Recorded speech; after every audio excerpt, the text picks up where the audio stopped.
dita, 2 dita. Questo lo sai fare? Perché è tutto quello che ti serve saper fare oggi.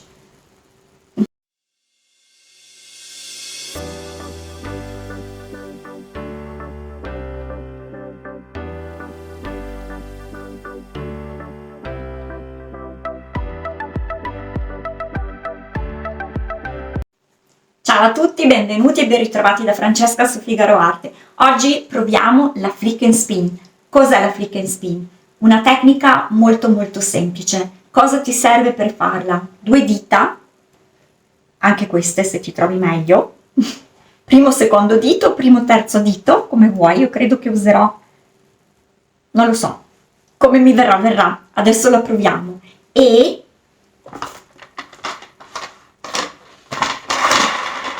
un disco girevole, colori preparati con il medium che volete, e ci serve una base, farò una base, ok, di colore, perché poi quello che andremo a colare sopra va allargato, ma adesso lo capirete meglio vedendo il video, e i colori preparati col medium che volete voi.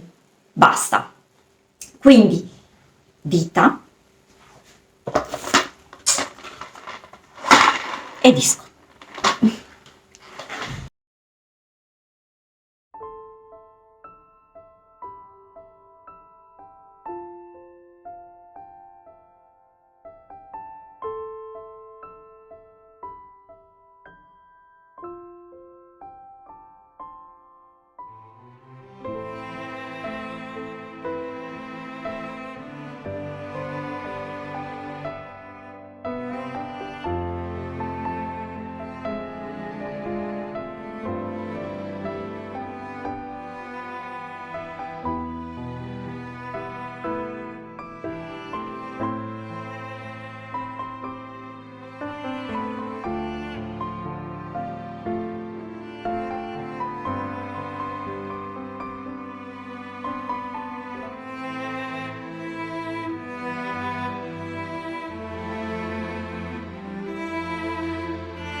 eccoci qui con il risultato asciutto.